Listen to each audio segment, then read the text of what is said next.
Richie, ¿cómo Hola estás? Mira, Betty. es un honor de veras, híjole, no lo puedo creer, te voy a mandar el diezmo. ¿Esa cortina es como la de Barragán o es de No, verdad? aquí sí estoy en el estudio, aquí sí es No te verdad. creas, no, sí se ve que... Ok. Richie, adelante, mijo, todo tuyo. Sí, bueno, primero que nada, gracias Betty por dejarme entrar.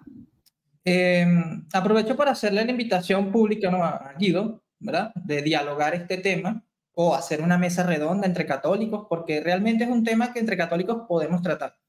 Por eso había dicho que en el chat, si entraba, iba a ser el abogado del diablo, ¿no? En el sentido de que quizás muchos crean que vengo a condenar a Guido o a atacar a Guido. No. O sea, yo muchas veces he tratado de entender a Guido, ¿no? Porque él lo explicó una vez, ¿no?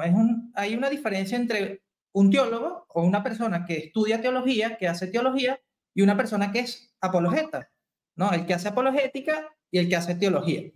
Eso es correcto, ¿no? Por decirlo de un lado, porque el apologeta va a buscar siempre es defender, el teólogo va a hacer teología, ¿no? Entonces, por ese lado, yo trato de entender siempre a Guido, pero a veces hay extremos que no puedo ya defender, ¿no? Entonces me toca como que hablar. En este punto, de lo que él menciona, voy a decir algo que quizás muchos no saben, y es que lo que está diciendo Guido no es algo netamente de Guido. O sea, esto lo pueden leer en libros de historia de historiadores católicos, por decirlo así. Ahora, lo que hay que tener cuidado es cómo se dice, en qué contexto se dice y con quién lo dice.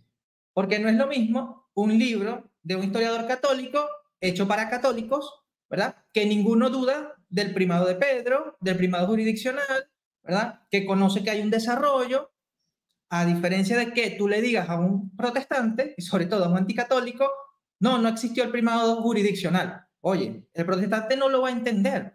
Él inmediatamente va a decir, está negando el papado, aunque tú no estés negando el papado, ¿no? O estás negando un dogma de fe, como está pasando ahora. ¿Por qué? Por eso yo en el chat yo le decía a Guido, o sea, Guido, sería bueno que hagas un video dedicado a Gabriel Azaf y a Néstor Díaz diciéndole, yo sí creo en el primado de jurisdicción del Papa, ¿no? Y eso aclara o eso deja tranquilo a varios hermanos. ¿Por qué? Porque si no, va a quedar la confusión. Entonces, ¿cuál es mi punto? O sea, cuando uno va a hablar del papado, uno tiene que tener cuidado, ¿no? Entre distinguir entre el primado, ¿verdad? Y cómo se ejerció ese primado. ¿Por qué? En esto ya estaba hablando con Mónico del hecho del primado de honor, no niega el primado de jurisdicción. O sea, si se le reconoce un primado de honor al Papa, al obispo de Roma, se le está reconociendo el primado de jurisdicción.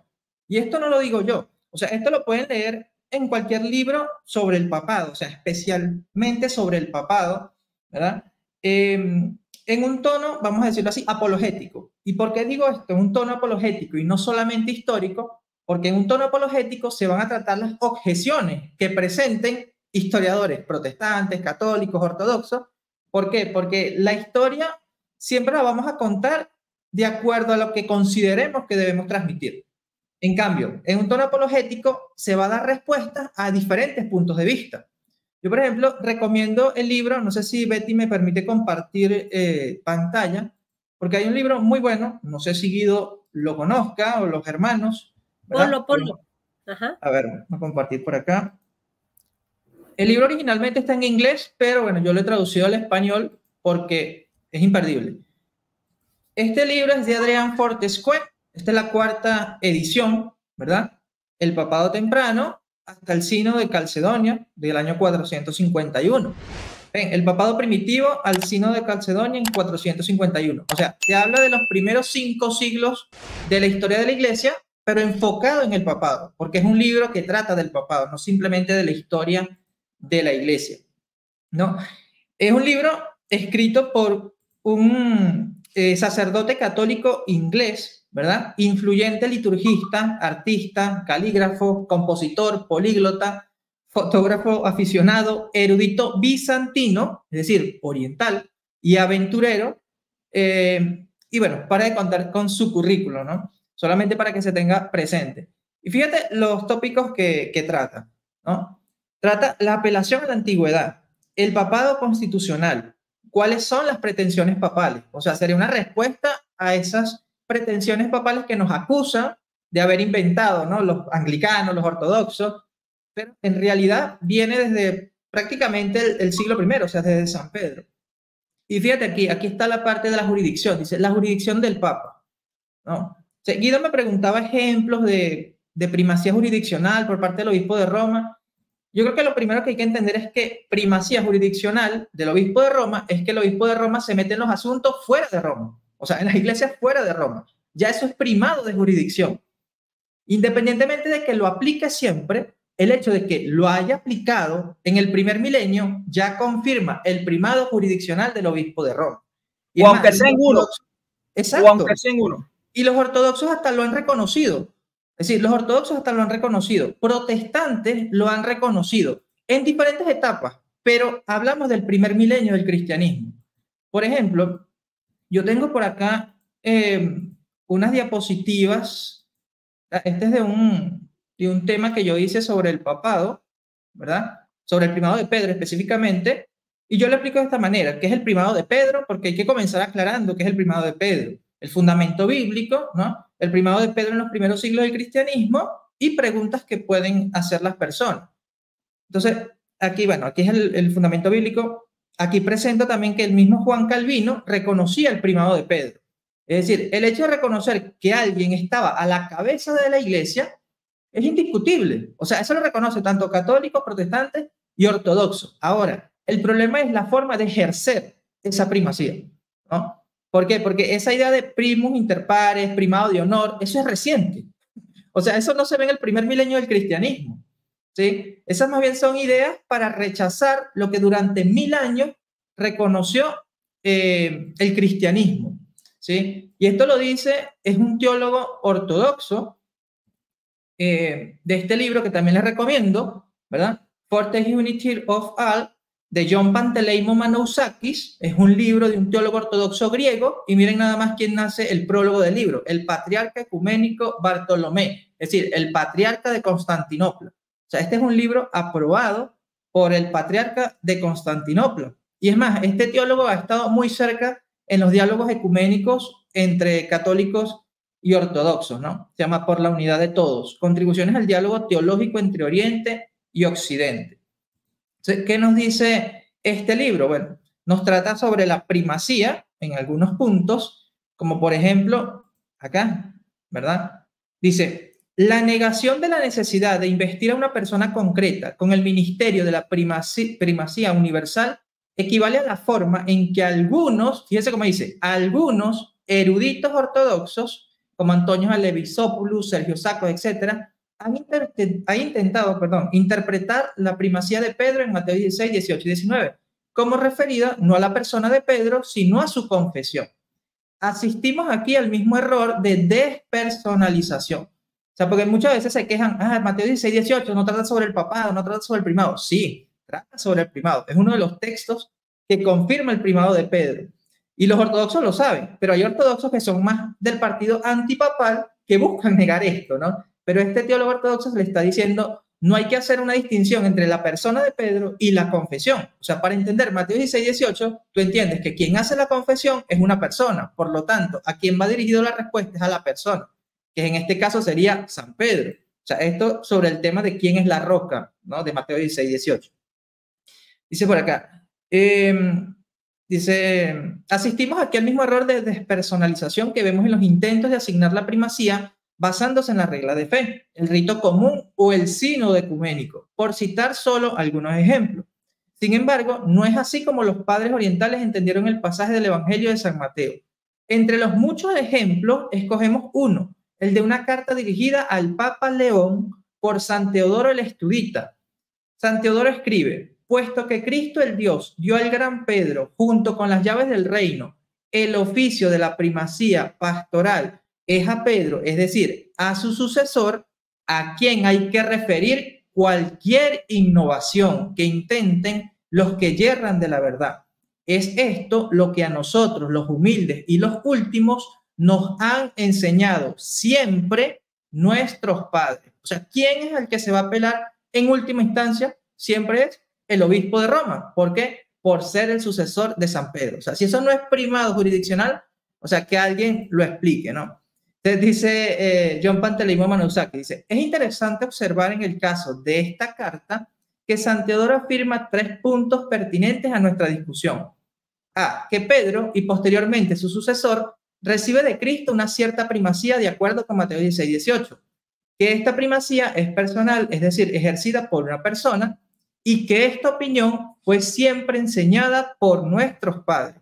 Es decir, no era un sentimiento personal de San Teodoro, sino una creencia perenne compartida por los padres de antaño. Y esta parte es la que me encanta, porque él dice, la historia del primer milenio no deja lugar a dudas de que la primacía del Papa en términos de tal ministerio petrino fue universalmente reconocida y aceptada incluso por la Iglesia de lengua griega. Teológicamente, no hay razón para que la Iglesia ortodoxa no haga lo mismo en la actualidad.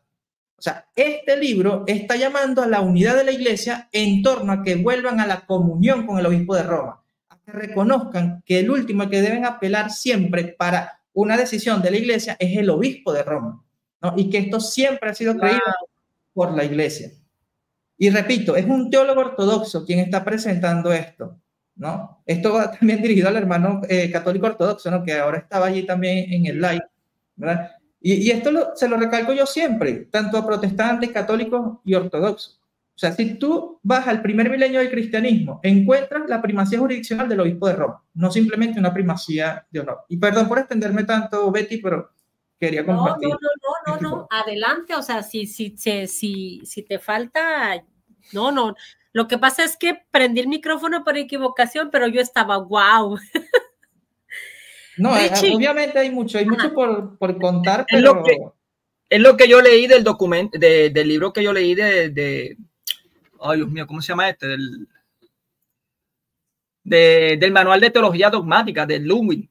Es lo que acabo de leer. O sea, si, aunque sea uno de los patriarcas, de los 4 patriarcas que había, de los 4 sedes patriarcales que había, si el obispo de Roma hace algo o exige algo, so pena de comunión o whatever, lo que sea, es que están aceptando, incluso cuando piden ayuda, están pidiendo ayuda en cuestiones de doctrina y cosas así, y que la última palabra lo tiene el obispo de Roma, es que están aceptando un primado jurisdiccional, lo están reconociendo. Claro, sí. Está en la etapa primera, porque no tenemos el mismo desarrollo hoy en día. Hoy en día, pues, ya es un gobierno mucho más desarrollado, pero está en esa etapa primera. Pero decirle que nunca lo hubo, wow, ahí sí que hay un problema.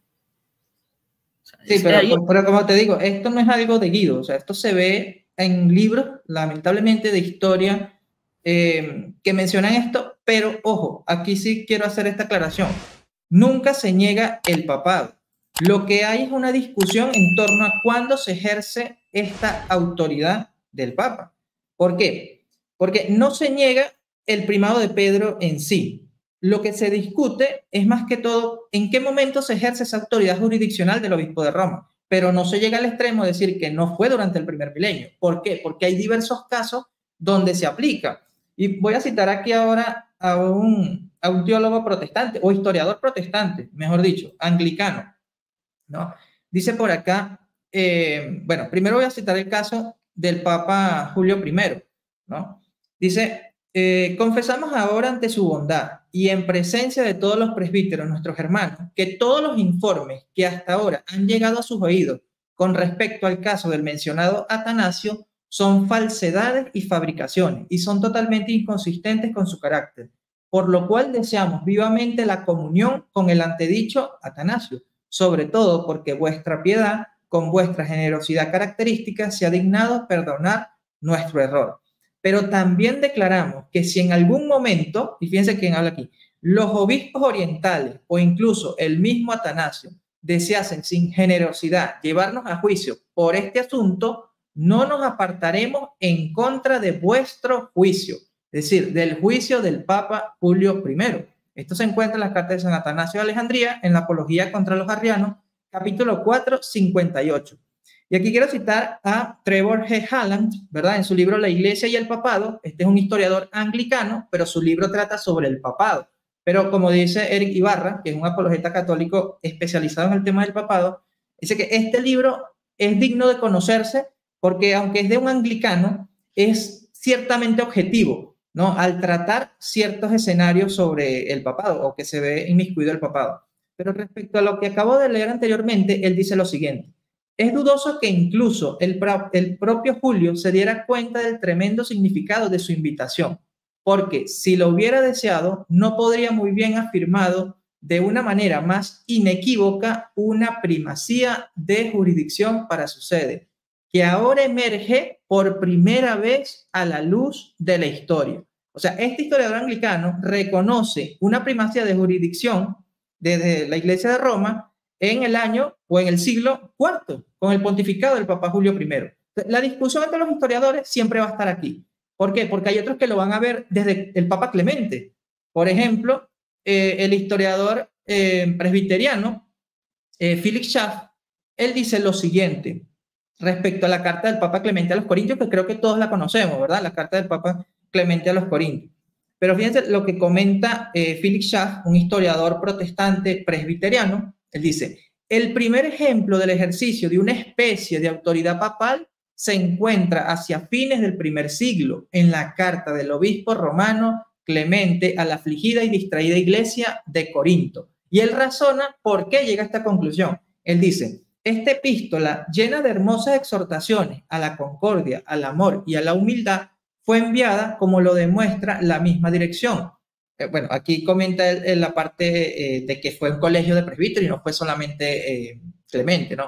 Pero dice: no en nombre del propio obispo, que no se menciona en absoluto, sino en el de la congregación romana, que habla siempre en primera persona del plural. Pero aquí quiero hacer un comentario. Si nosotros leemos cartas de los papas, encíclicas, ¿no? O exhortaciones apostólicas, siempre habla en plural, porque habla en nombre de la iglesia. Así que eso no está negando que el papa tuviera la autoridad, ¿no? O que fue el Papa Clemente el que mandó esa carta, ¿verdad? Solamente para hacer esa aclaración. Dice: fue un servicio de amor ofrecido por una iglesia a otra en tiempos de necesidad. Cartas similares de instrucción, advertencia y consuelo fueron escritas a otras congregaciones por Ignacio, Policarpo, Dionisio de Corinto y Irineo, ¿no? Que esto es lo que comentan algunos protestantes y ortodoxos. Ah, pero es que lo que hizo el Papa Clemente, eso también lo vemos que lo hicieron otros obispos. Bueno, pero Philip Schaff dice lo siguiente: sin embargo, difícilmente puede negarse que el documento revela el sentimiento de cierta superioridad sobre todas las congregaciones ordinarias. La Iglesia romana aquí, sin que se le pida, hasta donde parece, da consejos con sabiduría administrativa superior a una iglesia importante en Oriente. Le envía mensajeros y le exhorta al orden y la unidad en un tono de serena dignidad y autoridad como órgano de Dios y del Espíritu Santo. Esto es tanto más sorprendente si San Juan, como es probable, vivía todavía en Éfeso, que estaba más cerca de Corinto que de Roma. O sea, fíjense, este es un historiador protestante y aún así ve ya la cierta autoridad del obispo de Roma o una primacía jurisdiccional del obispo de Roma, o vamos a decirlo en las palabras de él, de la iglesia de Roma, ¿no?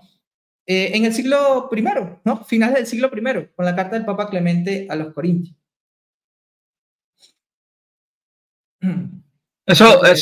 Esa forma de ser tan sereno se está aplicando hoy en día con lo que está pasando en Alemania. Sí, porque que no quieren tener o sea, que se separen, que caigan encima, aunque ya creo que ya la comunión, el diálogo ya se rompió. Creo que ya no quieren dialogar. Pero bueno, yo tengo una pregunta antes de que se me vayan los dos. A ver, Guido dijo algo que yo me quedé pensando y si no me lo aclaran, o esta noche yo no duermo, me va a dar asma. Dijo Guido que la Iglesia Ortodoxa también es una santa católica y apostólica, ¿no? También dijo que ellos, o sea, que nosotros también hicimos un cisma, tanto católicos romanos como católicos ortodoxos. ¿Eso es verdad? Yo le puse muchos ejemplos. A ver. Mónico. Bueno, yo de verdad sé que según la historia, ambos se dijeron lo mismo. O sea, cada cual se dijeron que estaban en cisma, cada cual. Ahora, sabiendo lo que tenemos de mano con la historia, en cuestión de que la jurisdicción que tenía Roma con los otros patriarcales, tanto de honor como de jurisdicción, ese primado, en sí lo que quien cae encima es indirectamente quien cae encima es el lado occidente, porque ellos niegan esa jurisdicción. O sea, todo lo que los padres de la iglesia me han indicado hasta ese tiempo, ellos lo estaban negando. Incluso, creo que el problema comenzó cuando el Papa rechazó el canon 28 de Constantinopla, si no me acuerdo. Hermano, corríjame si estoy mal. De hecho, el canon 28 de Calcedonia. De Calcedonia, sí, exacto, correcto. No, más bien el canon 28 de Calcedonia, aunque se usa en contra del papado, lo termina confirmando, sobre todo si se lee la carta del patriarca Anatolio de Constantinopla al Papa León, donde le dice que él debe confirmar para que esto sea válido. Es más, se disminuye cuando el Papa le dice, no, es que ese canon no debe ser. O sea, los legados dijeron que ese canon estaba faltando al concilio de Nicea, lo que decía el canon 6 del concilio de Nicea, porque el canon 6 del concilio de Nicea le daba autoridad no solamente a Constantinopla, sino también a Antioquía y, bueno, finalmente a Jerusalén, pero también a Alejandría, ¿no? Vamos a decir, las sedes petrinas, tanto Alejandría como Antioquía y Roma. Entonces, el canon 28 de Calcedonia era yendo en contra de esto.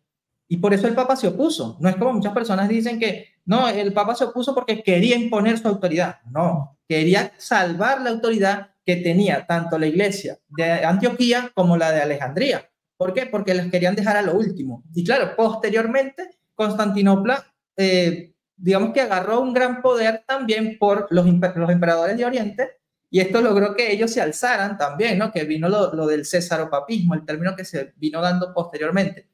Entonces, el canon 28 de Calcedonia más bien confirma que necesitan la autoridad del Papa para que esto sea válido, ¿no? Para que un concilio ecuménico sea válido. Termina confirmándolo, o sea, que era necesario que tuviese la aprobación del Papa para aprobar ese canon. El mismo patriarca que presidió dicho concilio, más bien estaba diciendo, no, pero es que fueron ellos, o sea, a mí me da risa cuando lo leo, porque él dice, no, es que fueron ellos los que decidieron eso, yo no tuve ahí nada que ver. Y él era el que precedía, ¿no? Entonces, o sea, prácticamente aquí estoy parafraseando, ¿no? Lo que decía el patriarca Anatolio. Le decía al Papa León como que no, nosotros estamos sujetos a ti, o sea, que eres la cabeza de todas las iglesias.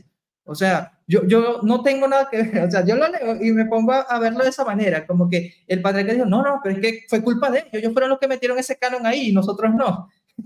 Entonces es muy...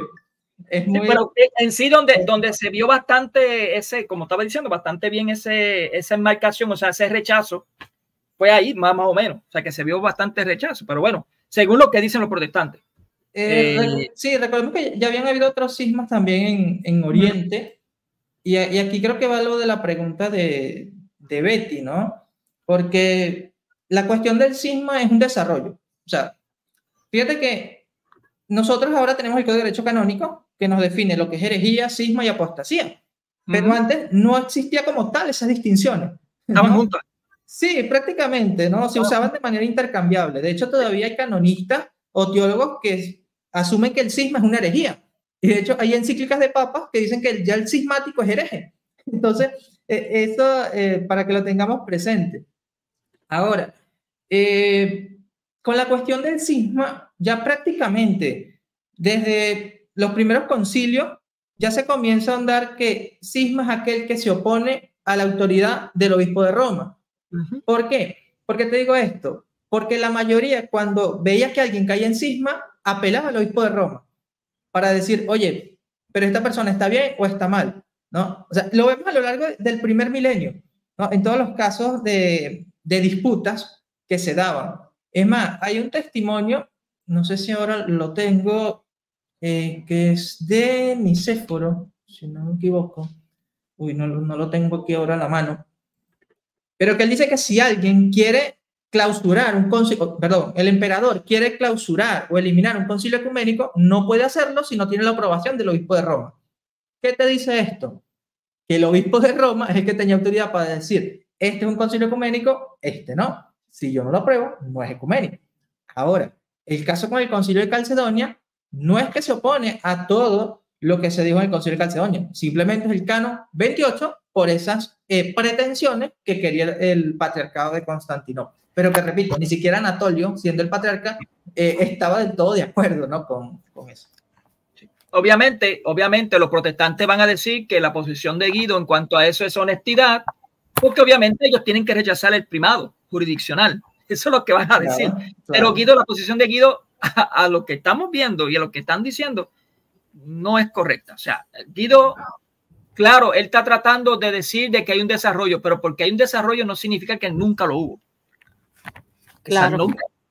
Es aplicado, o sea, si no, como yo le dije en el comentario, o sea, es una deshonestidad intelectual porque podemos utilizar lo mismo con lo que es el desarrollo con respecto a la Santa Trinidad. O sea, que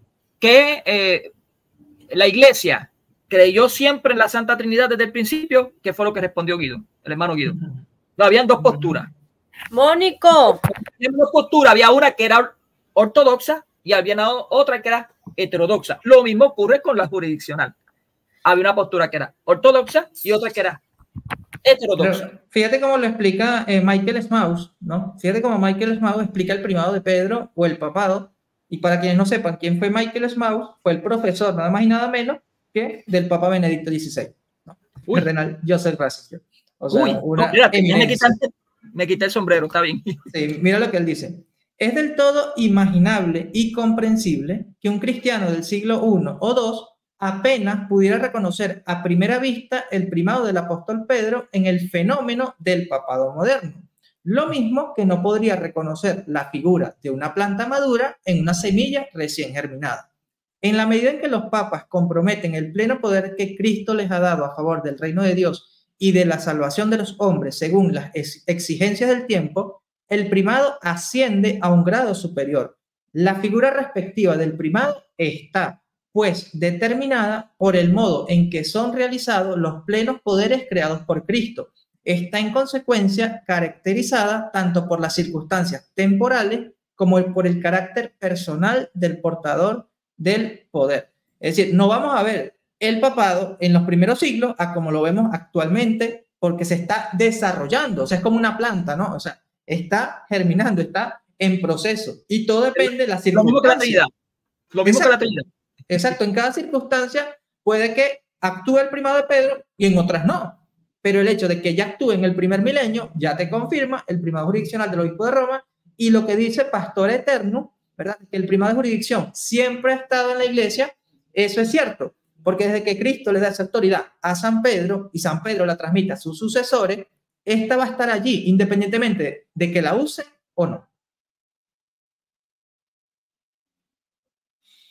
Richie, a ver, también dijo que el dogma de la Asunción no se había creído hasta el 1854 que fue. Entonces dije yo, a ver, entonces, ¿para qué se define un dogma?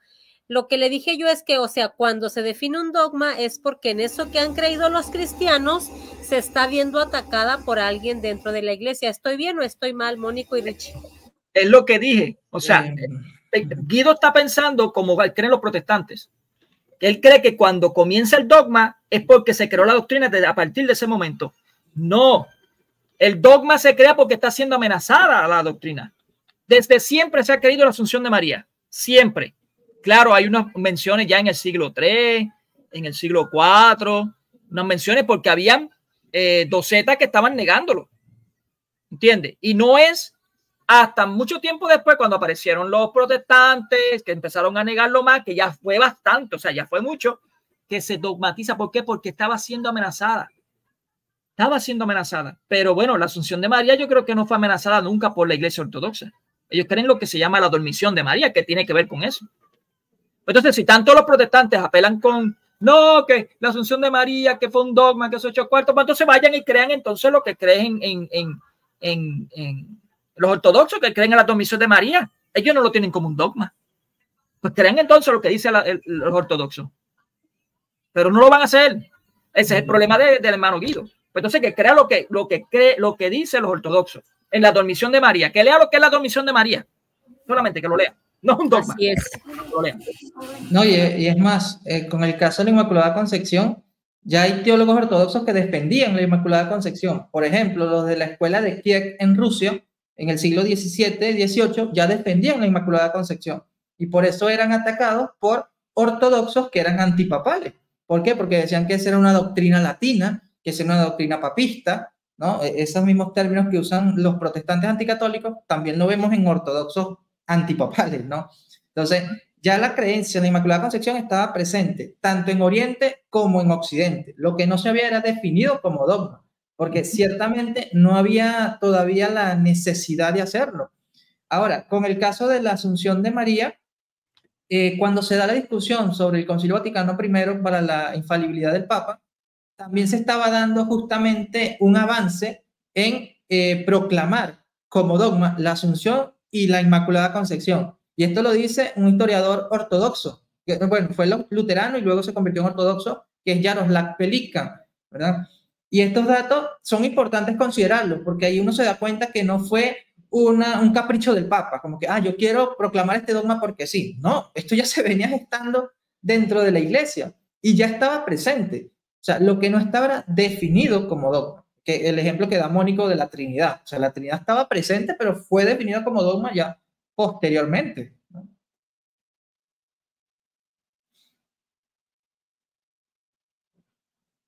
A ver, Betty. No, pues muchísimas gracias, hermanitos. Por último, de veras, es que qué bueno que entraron. Espero que esté escuchando Guido, ¿eh? Por último, Creo que estaba por ahí. Lo que pasa es que él no es de escribir, él es escuchar. Ok. Hay una pregunta que le hicieron a Guido, pero yo ya no alcancé a preguntársela. Le dijeron que si, no es cierto, sí se la alcanzó a contestar. Le preguntaron que si en el tiempo de ¿cómo se llama? San Ignacio, había un papa, y le dijo Guido que no se sabe porque escribió a alguien, pero nunca dice papa o nunca dice pastor de Entonces, esa es la pregunta que no me gustó, esa respuesta, que no se sabe, dice. Si no mal me acuerdo, yo leí, creo que fue de Dave Armstrong y de Trenholm. Lo que pasa es que ellos dos citan a alguien más erudito, pero no me acuerdo quién es, que hablaba sobre eso, San Ignacio, que me corría el hermano Richard. Él tiene mucha mejor memoria que yo. Yo apenas estoy llegando a los 60, así que ya la memoria me está empezando a fallar. Pero si no mal me acuerdo, una de las razones por la cual indican que no se escribió era por la persecución misma. Porque, claro, tenían que preservar al obispo de Roma por eso mismo, porque tenía el primado. Sí, eso lo dijo. Si hubiesen dicho quién era, lo iban a buscar, lo iban a asesinar. ¿Entiendes? Y aún así, bueno, obviamente habían unos cuantos. ¿Entiendes? Pero el asunto de Ignacio no decirlo era por protección. Dijo los otros, pero esto no lo dice. Eso indica, y creo que Trenholm creo que lo dice, eso indica que es claro cómo la iglesia en aquel tiempo consideraba al obispo de Roma importante en toda la iglesia, porque era el sucesor de Pedro I y porque tenía un primado jurisdiccional y honorífico. Claro. Pero bueno, pasa que no tengo aquí la anotación ahora rápido, pero no, y es que de hecho todo esto tiene que ver con el episcopado monárquico. Es decir, depende cómo sea tu perspectiva sobre el episcopado monárquico para tú poder dar una respuesta a esta pregunta. Porque la pregunta de Betty, o la que le hicieron a Guido, Guido respondió dando una de las opiniones que se dan respecto a ese tema. Y Mónico acaba de dar la otra, ¿no? Esas son las dos que vemos entre los historiadores. Ahora, yo llego a una conclusión en base a lo que he estudiado, porque he leído varios libros sobre la historia del papado, sobre apologética sobre el papado, etc. Y es lo siguiente, no tiene que ver con el episcopado monárquico, cómo lo concibas tú. Pero el hecho de que tú concibas el episcopado monárquico con un desarrollo, es decir, que se vino a establecer, por ejemplo, algunos lo llevan al siglo III, otros lo llevan al siglo II, otros al primero. Yo, por ejemplo, yo soy de los que lo ve desde el primer siglo. O sea, con el caso de San Pedro y luego el Papa Lino, Clemente, ¿no? Yo también. Yo lo veo desde el principio. Yo lo veo desde Hechos 15. Católicos, todos los católicos lo vemos así. No, yo lo estoy viendo desde Hechos 15. Hechos capítulo 15, ahí lo veo. Claro. Eso es lo que quiero aclarar. Como Betty dice, no todos los católicos deberían verlo así. Lo que pasa es que hay unas distinciones. Por ejemplo, ¿qué entendemos nosotros por el obispo de Roma? Al obispo de Roma nosotros lo vemos como el sucesor de San Pedro, ¿no? Pero no vemos que nunca se le haya llamado a Pedro obispo de Roma, ¿verdad? En esto se basan muchos para decir Pedro no fue el primer obispo de Roma, ¿sí? Pero no están negando el papado, ojo ahí, no están negando el papado, simplemente están diciendo que Pedro no fue el primer obispo de Roma porque no se le dijo nunca el obispo a él. Otros ven que era una especie de colegiado, ¿no? No había un obispo monárquico, es decir, un obispo que dirigiera una comunidad así como lo tenemos ahora, ¿no? Nosotros tenemos nuestros obispos y nuestras diócesis, ¿verdad? Que dirigen cada comunidad. Pues antes no, antes pensaban que obispos y presbíteros tenían la misma autoridad por igual, porque un obispo y un presbítero no tienen la misma autoridad. O sea, un obispo siempre va a tener otras funciones que el presbítero no va a tener, ¿no? Va a tener una autoridad. Hoy en día sigue así también. Delegada por encima. Exacto. Eso lo vemos nosotros ahora, pero muchos no lo ven en los primeros siglos. Pero repito, no están negando el papado. Simplemente que ven que fue un desarrollo posterior. Y aquí voy a mencionar a James White, ¿verdad? Un apologeta protestante anticatólico. Él reconoce el episcopado monárquico en las cartas de San Ignacio de Antioquía, ¿no? Ya él ve que hay obispos en cada región. Pero cuando llega el caso del obispo de Roma, no, ahí no había. Ahí había un colegiado de sacerdotes, ahí no había un obispo de Roma. Entonces, la respuesta que dio Guido va enfocándose en esa parte del episcopado monárquico que él la ve como un desarrollo. No la ve como la vemos otros católicos, ¿verdad? Que lo vemos desde el hecho de que a Pedro no se le ha llamado obispo de Roma o papa, no quiere decir que no lo haya sido. ¿Por qué? Porque vamos a la historia y encontramos que a Pedro se le dice que fue, o mejor dicho, al obispo de Roma, que todos vienen desde Pedro. O sea, si el obispo de Roma viene desde Pedro, quiere decir que Pedro fue el primer obispo de Roma. O sea, sí. Bajo ese razonamiento, yo puedo concluir Pedro fue el primer obispo de Roma. Si tú me estás diciendo que el 13º obispo de Roma fue Víctor desde Pedro, eso me indica, Pedro fue el primero. Y de hecho, si tú cuentas la lista, Víctor fue el 13º porque Pedro fue el primero. O sea, sí. Es un simple razonamiento. No vamos aquí a la falacia de ver todo textualmente. Pero hay historiadores que no lo ven así, sino que simplemente lo ven como un desarrollo. Yo lo veo como un desarrollo, pero ya termina desde el primer siglo. Incluso obispo significa supervisor, así que bien, hay padres de la iglesia que indican que él estuvo en Roma supervisando, obviamente.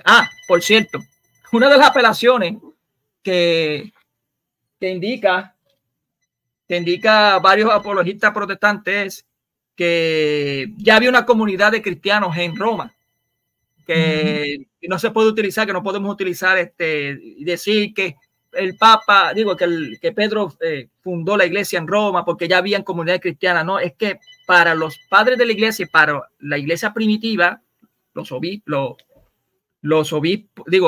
apóstoles y todo, se consideraba una fundación de cada región cuando se iba el apóstol o fundaba a alguien o dejaba obispos ahí. ¿Entiendes? Ahí se consideraba.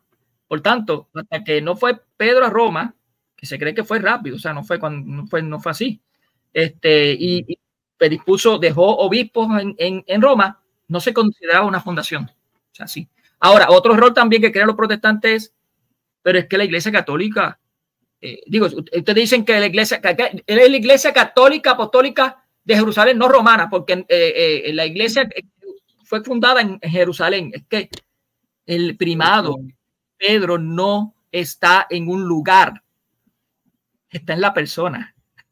Entonces, sí, por ejemplo, se mueve el obispo, se mueve para una región que, por cierto, no siempre estuvo en Roma, la sede, estuvo en Antioquía, creo que fue. Sí. Anteriormente.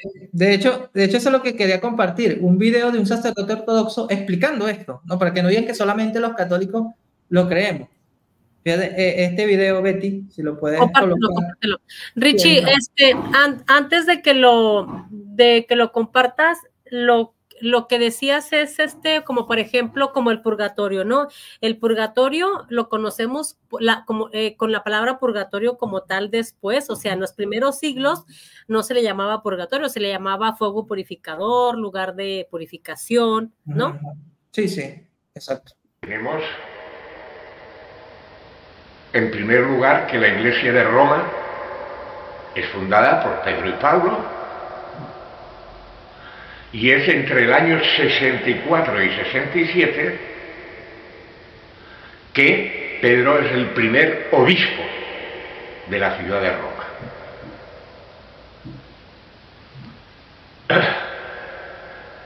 Después asume, se le designa como patriarca de Occidente y más tarde patriarca de la Iglesia Latina. Antes que la fundación del patriarcado de Roma es, por ejemplo, el patriarcado de Antioquía. El patriarcado de Antioquía fue fundado por San Pedro, pero no entre el año 64 y 67, como Roma, sino en el año 44. Eso sí que hay documentación histórica. Esto es historia. Lo de Roma no está documentado históricamente. Es algo que pertenece a la tradición de la Iglesia. Pero hoy en día yo diría que prácticamente nadie discute que San Pedro fue el primer obispo, primer patriarca de Roma y más tarde de Occidente. ¿Qué les parece? O sea, ¿cómo es posible que mejor un ortodoxo... No, a mí me está dando asma con esto, literalmente. O sea, ¿cómo es posible que mejor un ortodoxo, y no es cualquier ortodoxo de a pie, ¿no? Yo le voy a responder algo a Gómez. Gómez dice, esto está bien, pero Guido no niega esas cosas. Sí, Guido lo negó. Ese es el problema. Guido lo negó.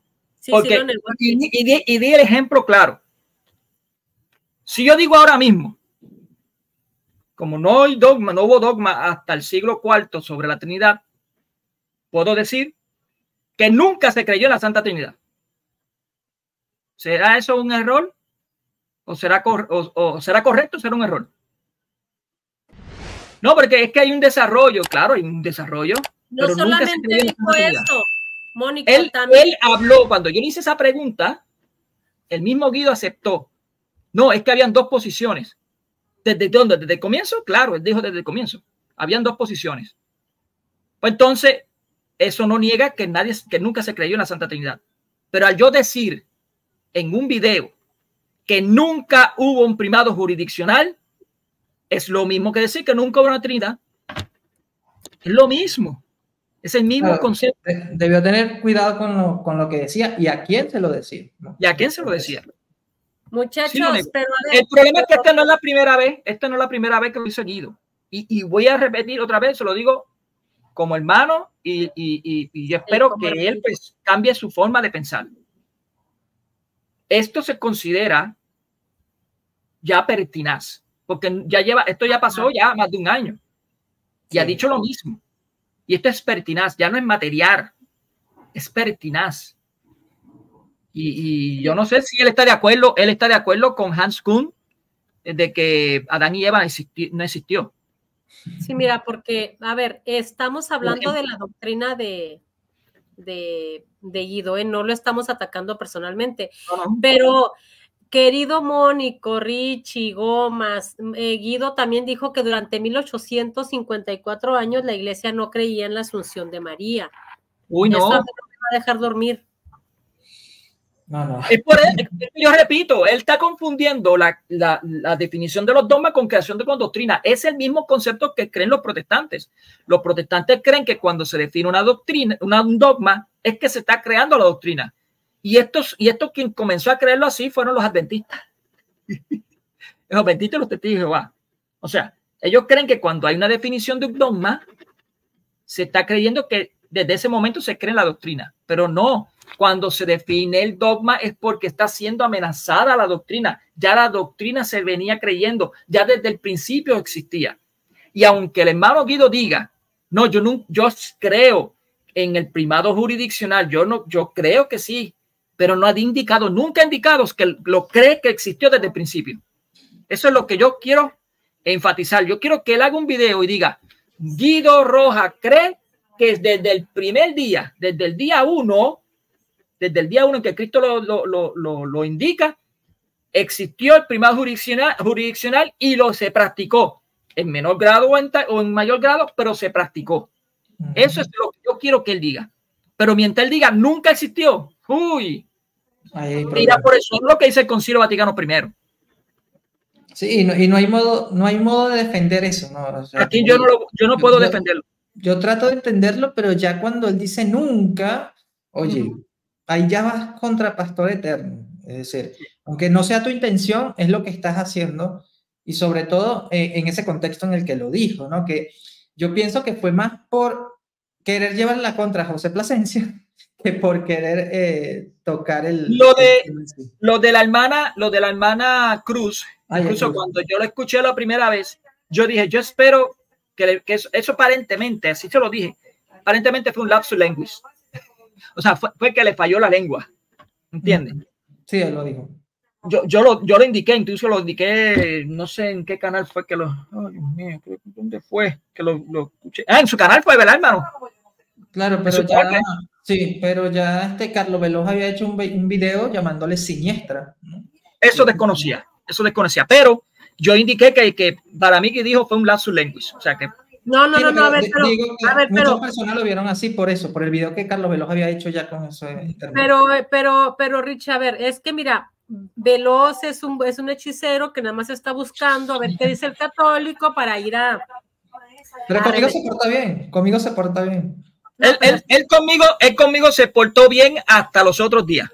Pero cuando yo le hice una pregunta categórica, me siguió saliendo por la tangente y yo tuve que hablar. Es que mira, cuando yo le dije la palabra que yo le dije, yo no le dije en forma despectiva. Es que no se me pareció, o sea, no me apareció y todavía ahora estoy buscando cómo llamar a alguien que solamente dice mucho, pero hay poca sustancia en lo que está diciendo. Bueno, la palabra que a mí se me viene a la mente es charlatán, o sea, no puedo decir más nada, es que no encuentro otra. O sea, si alguien que me diga, bueno, tendría que buscar los sinónimos, a ver, pero de verdad que en ese momento que me vino a la mente fue esa palabra.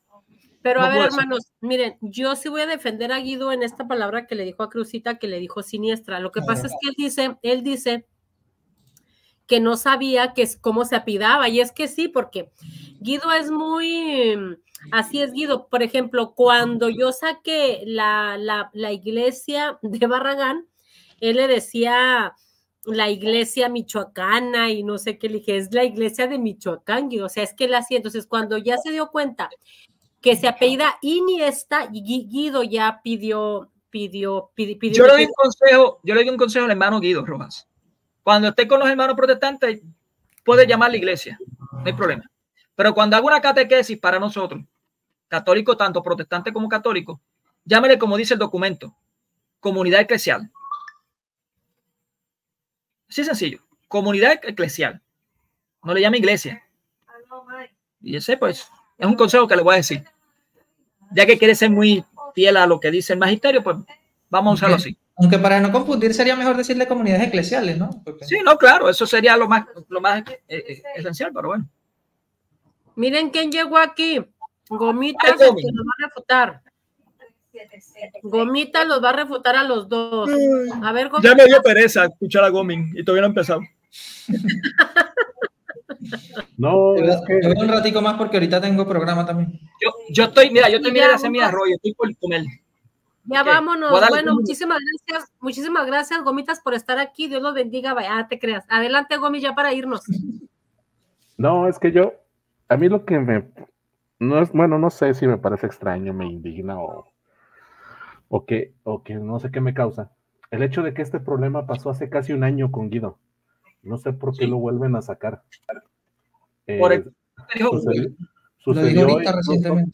Sucedió incluso con José Miguel Arraiz. No, pues él lo puede decir también dentro de un año, o sea, no importa. El chiste es que si cada vez que lo dice lo van a estar diciendo otra vez hereje, otra vez apóstata, otra vez... No, bueno, espérate. A mí no me culpes de decirle hereje. No, para nada. Para mí, al contrario. Tú Tratamos de entender lo le que dijiste al inicio del video hereje, Mónico. Yo dije que incurre de herejía. Bueno, está bien. Ok. No es lo mismo, pero tampoco es herejía. No es herejía que niegue que desde el principio debe un primado jurisdiccional. Siempre cuando habla hace énfasis que se refiere a la parte histórica. Pero es que ni tampoco la parte histórica, no puede decirlo. Sí puede, la misma iglesia lo dice. La misma iglesia lo dice. ¿Dónde lo dice?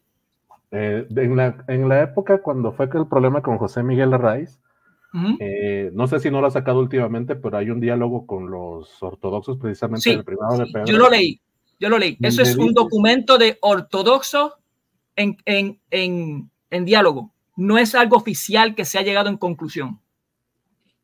Es que no sé por qué le llamas algo oficial o que se ha llegado en conclusión. Que se ha llegado en conclusión, no ha llegado en conclusión, es un diálogo, porque tú leíste que fue en el 2008, ¿verdad? ¿Tú lo leíste? ¿Y qué conclusión quieres que se llegue o qué? En un diálogo.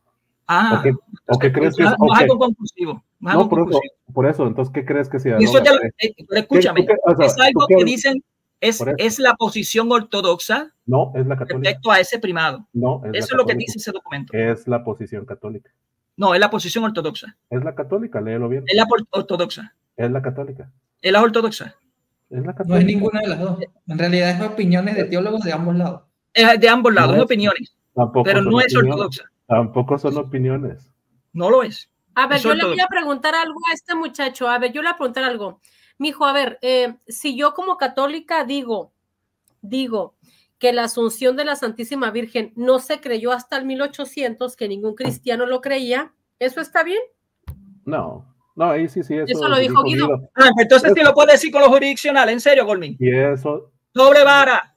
Cálmate, Mónico, no es doble vara. No puedo calmarme porque es que ustedes son así, ustedes dos testudos son así. Doble vara. No somos doble vara. A ver, es que si Guido dijo eso de la asunción, está mal, pero lo que dice del primado no está del todo errado. Si él no siempre está del todo, pero si sí no está del todo. Si él, sí, porque puede errar.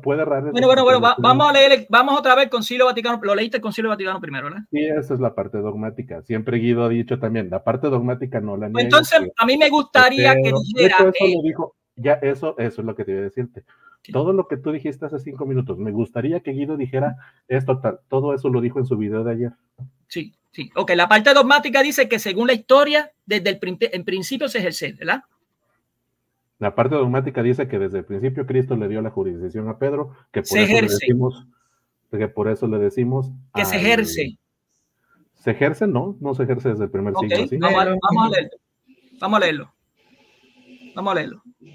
Dice, si alguno dijera que el bienaventurado Pedro, apóstol, no fue constituido por Cristo Señor, príncipe de todos los apóstoles y cabeza invisible de la iglesia y militante, o que recibió directo inmediatamente del mismo Señor Jesucristo solamente primado de honor, pero no de verdadera y propia jurisdicción, sea anatema. ¿La jurisdicción se ejerce o no se ejerce?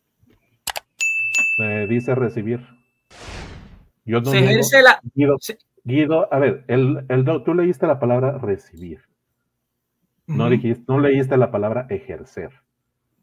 ¿La jurisdicción se ejerce o no se ejerce? ¿O se recibe solamente? Entonces, ¿puedes no ejercerla cuando en algún momento? ¿Se puede ejercer? Claro que sí. ¿Puede no ejercerse? Y puede no ejercerse, claro que sí. Pero desde el principio se ejerce. Desde el principio la tienes. Y se ejerce. No, está cerrado en eso. ¿Cómo que no? Está cerrado en que puedes tener algo y no ejercerlo. Clemente no lo está ejerciendo. Puedes tener un puesto y no ejercerlo. Clemente no lo está ejerciendo, esa jurisdicción. No sé, ¿te consta que Clemente la ejerció? Claro que sí, lo acaba de leer el hermano Richbert. Incluso sí, de eruditos mucho más expertos, incluso de eruditos mucho más expertos. Incluso eruditos. Y también San Esteban primero también trató de ejercerla y no y los de Oriente no dejaron que la ejerciera. Le dijeron que no. ¿Eso fue verdad? Sí, ¿Eso fue verdad? Cipriano fue el que le dijo a San Esteban que él no tenía prioridad sobre todos los obispos. ¿Qué año fue Algunos, eso? En el 270 y algo. ¿Tú sabías eso, hermano Richbert? Sí, pero ese es un caso más profundo, ¿no? El caso de los Lapsi. Sí, o sea, yo estoy de acuerdo que sí, hubo papas que sí lo ejercieron, Pío primero diciendo a toda la iglesia universal. Entonces es ese desde el principio. Mira, sí, lo que tú me estás dando la razón, Goldman. A ver, Guido solo dice que fue un desarrollo histórico, y eso es verdad. Está bien, pero se está ejerciendo desde el principio, Goldman. A ver, espérate, el problema que hubo fue cuando surgieron los 5 patriarcados. Goldman, una cosa es decir que se está haciendo un desarrollo a que nunca se ejerce. Guido dijo que nunca. Bueno, a ver, te estás yendo. Bueno, está bien. Entonces yo puedo decir lo mismo de la Trinidad. Nunca hubo Trinidad en los primeros 400 años. A ver, no, porque Guido se está teniendo la parte histórica. No puedes decir. No, pero yo estoy hablando de la parte histórica. Trinidad. Nunca hubo una Trinidad. Es que la Trinidad no tiene parte histórica. Sí, es 100% claro que sí. Dogmática. La Trinidad es 100% dogmática. ¿No hay una definición dogmática? No, pero es 100% dogmática. Nunca se ejerció. Es 100% un No, nunca se ejerció. El primado también es dogma. Según la mentalidad, de Guido, la tuya, nunca se ejerció. El primado es un dogma, pero tiene una parte práctica. Exacto. La Trinidad es un dogma que no tiene una parte práctica. ¿Y la jurisdiccional no se ejerce esa parte práctica? ¿Quién ejerce la Trinidad? ¿Y la jurisdiccional no ejerce la parte práctica? ¿Quién practica la Trinidad? ¿Quién practica la jurisdicción? Esa se cree porque eso es cuestión de fe 100% y netamente. No igual que la jurisdicción. No, la jurisdicción es algo porque se debe ejercer y practicar y puede disminuir o aumentar conforme avance en tiempo. ¿Y no es de fe tampoco? Sí, la parte de que la jurisdicción... tú tienes un dialecto doble. Con mango. Yo no tengo un arroz con mango, tú eres un dialecto doble. Yo no tengo. Estoy diciendo, tú estás practicando doble moral. Lo mismo que hacen ustedes. Yo no tengo dialecto doble. Sí lo tienes. Yo te estoy diciendo, la parte dogmática nadie la niega y el papado, o sea, se puede ejercer. Negaste hace unos cuantos minutos atrás de que no se practicó la jurisdicción. Y ahora me dice que sí se practicó en algunos casos. Sí, hay ciertos casos que están documentados donde sí se practicó y sí. Ok, pues entonces yo no puedo decir que nunca se practicó. Que no. Yo no puedo decir que nunca. Nunca. Me puedes decir que esa carta, por ejemplo, leyendo. Nunca. ¿Sabes lo que significa? ¿Sabes lo que significa nunca? Espérate, Mónico. Tienes una carta de Clemente enviada a la Iglesia Universal. Domin, ¿sabe lo que significa nunca? Sí, y yo sé que se le puede defíneme nunca. Que no ocurrió en ningún momento. Ok, ¿ocurrió o no ocurrió jurisdicción con el primado de Pedro? Ya te dije que esas pueden ser palabras que se le escapan a la gente. Ni la iglesia es tan estricta. No me vengas a excusar. A ver, Mónico, ni la iglesia es tan estricta como tú en la Congregación de la Doctrina por la Fe. Ay, él dijo nunca, es un hereje. No es la primera vez que lo di. Yo no he dicho eso. Pero ¿dónde he dicho que es un hereje? Bueno, que está en herejía. Ni la iglesia dice eso con la Congregación de la Doctrina por la Fe en sus tribunales. Bueno, Mónico, tómatelo con calma. Yo estoy tranquilo. Pero es que me está poniendo palabras que yo no he dicho. Tiene la cosa de Carlos. Y corrijo cuando me dices que, y corrijo en el momento que me dices que no le dijiste. Okay. No dijiste acepta que al principio tú dijiste que lo que dijo Guido no fue lo que yo estoy diciendo. O sea, que nunca rechazó esa jurisdicción. Pero, a ver, ¿puedes sacar un promedio, Guido? Tú, Guido, que diga, Mónico, ¿puedes sacar un promedio? ¿Cuántas veces, de lo que ha dicho Guido, cuántas veces ha dicho nunca y cuántas veces ha dicho que se refiere solo a la parte histórica y que sí cree en el dogma? ¿Puedes sacar un promedio? Pero es que cuando él dice que cree en el dogma, escúchame. Porque tú dices, Guido dijo nunca, eso lo dijo efectivamente la semana pasada. No es la primera vez. Y tampoco es la primera vez que dice que se refiere solo a lo histórico y que no niega el dogma, tampoco es la primera vez que lo dice. Puedes sacar un promedio justo y decir, y no aferrarte en el nunca. Es que no puedo, tengo que aferrarme en el nunca. No te puedes aferrar en el nunca. ¿Por qué no? Porque no es todo pero lo que ha dicho. ¿Tiene que haber un promedio, Gomitas? Sí, tiene que haber un promedio. ¿Por qué? Eso no lo dice que debe haber una persona. Porque si lo juzgas solo porque una, 2 veces o 3 veces dijo nunca, que a cualquiera de nosotros se nos puede salir cualquier expresión así, pero no juzgas las veces que dijo, yo no niego el dogma, yo creo el dogma. Ok, ahora me deja explicar lo que él dijo con respecto a eso.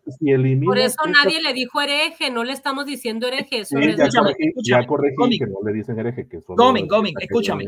Él dice que nunca ha negado el dogma, es verdad. El problema es que él dice que él cree lo que dice el dogma, pero no cree que el dogma, él no cree que la doctrina fue desde el comienzo. Él cree que la doctrina comenzó en el dogma. Eso es lo que está indicando. Ver, yo por eso te he dicho, yo lo he escuchado decir, incluso en el programa ayer dijo, yo creo en el dogma que Cristo le dejó la jurisdicción a Pedro, y ya se lo explicó, por eso a todos sus sucesores le llamamos sucesor. ¿Tú me escuchaste lo que yo te dije, Gómez? Sí, tú me escuchaste lo que yo te estoy diciendo que si puedes hacer un promedio justo. Yo estoy haciendo un promedio de todo lo que ha dicho. Así ha dicho nunca, sí. Bueno, yo te voy a decir el promedio. El promedio es que el 60% él dicho que no hubo un primado jurisdiccional desde el comienzo. 60 o 70%. Que no se ejerció, sí, eso lo he dicho varias veces. No, él dice que no hubo. Por eso es lo mismo que no hubo, no se ejerció, es lo mismo. No es lo mismo. No hubo ejercicio. No es lo mismo. No es lo mismo. No es lo mismo. Por eso te digo que tienes que hacer un promedio justo de todo. Pues te estoy diciendo justo. Dijo un 60, un 70% que no hubo un primado jurisdiccional, que solamente hubo un primado de honor, nada más. Y si acaso. No, el de honor sí se le reconoce. No, claro, no. Sí, no, pero en el video en cuestión lo dijo así, ¿no? Pero en el video que está en cuestión ahora también dijo si acaso. Fue más por la situación allí. Por eso te digo. Entró un poco caliente. El promedio justo. Yo te estoy diciendo. Él ha dicho, si él dice que no niega el dogma, ¿qué le puedes decir que está cayendo? Él dice que no niega el dogma, pero está pensando de que la doctrina se comienza en el dogma. Bueno, está bien. No te lo acaba de decir un ejemplo. ¿Tú crees que la doctrina se comienza en el dogma? No, es que eso tampoco es herejía. Si a lo mucho se le puede catalogar. Espérate, Gómez, te voy a hacer una pregunta. Te voy a hacer una pregunta. ¿Tú crees que es que te digo que eres más estricto que la misma. Gómez, ¿tú crees que la doctrina se comienza en el dogma? Contigo, Juana de Arco, no hubiera tenido chance de hablar. Mónica es puertorriqueño y es catequista, imagínate. Gómez, ¿tú crees que el dogma, tú crees que el dogma se comienza, que la doctrina se comienza en el dogma? Yo no creo eso, yo te estoy diciendo que creer eso no es tanto una herejía. Pues entonces yo puedo decir que no hubo doctrina de la Santa Trinidad, sino hasta el dogma, hasta el siglo IV. Sería un error, una imprecisión. Sí, eso es un error, una imprecisión, no es una herejía. Pero yo puedo decirlo, ¿no? Sí, puedes que estar confundido. De poder puede, de que deba no. Es por eso pero a ver, tú puedes decir, el dogma inició tal. Gomitas, pero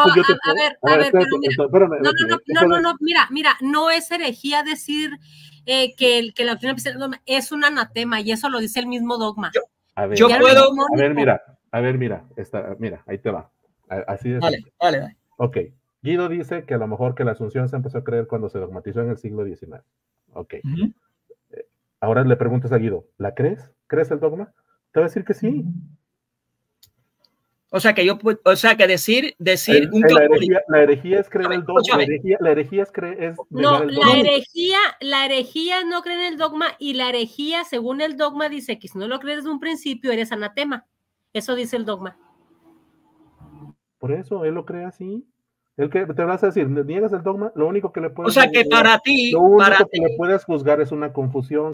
Gómez, tiene un sesgo, lo que sea. Gómez, entonces yo puedo permitir entonces que Guido indique que nunca hubo un conocimiento de la asunción, nunca hubo una doctrina de la asunción de María, sino hasta en el dogma.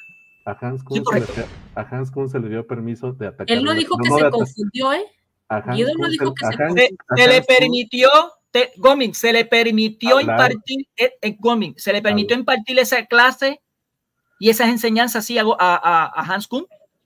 El Papa Francisco le permitió hablar de la primacía de Pedro libremente. Así.